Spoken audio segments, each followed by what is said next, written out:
This room was infected, then everyone vanished overnight. Security footage caught it first. Watch this. A man walks in, sneezes once, touches the table and leaves. 8 hours later, every chair is empty.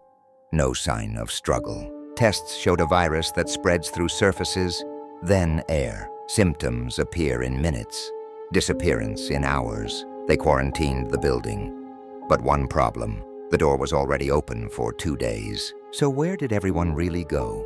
And who touched that handle?